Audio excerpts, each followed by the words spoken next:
குறைந்த விலை நிறைந்த தரம் தங்கள் தேவைகள் அனைத்தும் ஒரே இடத்தில் Jayachandran. GT Holidays, South India's #1 travel brand. You know you are special when you're with GT Holidays. கேரளாவில் பேருந்து நிலையம் ஒன்றில் அமர்ந்திருந்த இளைஞர் மீது பேருந்து மோதி விபத்துக்குள்ளாகும் சிசிடிவி காட்சி வெளியாகி பரபரப்பை ஏற்படுத்தியுள்ளது.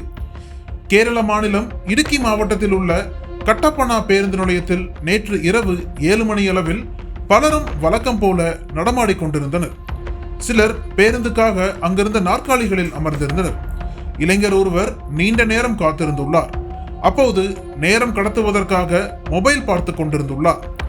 அதனால் குனிந்த தலை நிமிராமல் அவர் மொபைலை பார்த்தபடியே இருந்துள்ளார்.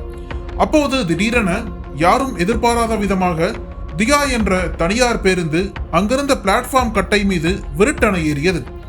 இதில் பேருந்துக்காக காத்திருந்த குமுளியைச் சேர்ந்த விஷ்ணு என்ற அந்த இளைஞரின் நெஞ்சு பகுதி மீது அந்த பேருந்து மோதியது.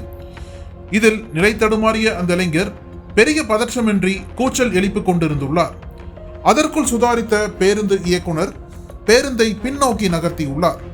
இதனால் அந்த இளைஞர் அதிர்ஷ்டவசமாக உயிர் தப்பியுள்ளார். இதையடுத்து அங்கிருந்த பொதுமக்களும் பேருந்து பயணிகளும் அந்த டிரைவரை கடுமையாக எச்சரித்து திட்டினர். இந்த விபத்து அங்கு பொருத்தப்பட்டிருந்த சிசிடிவி கேமராவில் பதிவாகியுள்ளது. பேருந்து தொழில்நுட்ப கோளாறு காரணமாக பின்னோக்கி செல்ல வேண்டிய இடத்தில் முன்னோக்கி சென்றதாக கூறப்படுகிறது. காயமடைந்த விஷ்ணுவை பொதுமக்கள் உடனடியாக அருகிலுள்ள மருத்துவமனைக்கு கொண்டு சென்றனர். இந்த விபத்து குறித்து கேரள போலீசார் விசாரணை நடத்தி வரும் நிலையில் இளைஞர் மீது பேருந்து மோதும் சிசிடிவி காட்சி வெளியாகி பரபரப்பை ஏற்படுத்தியுள்ளது.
அனல் பறக்கும் செய்திகளை அப்டேட் செய்து கொள்ள நக்கீரன் களத்தை இப்பவே சப்ஸ்கிரைப் பண்ணுங்க.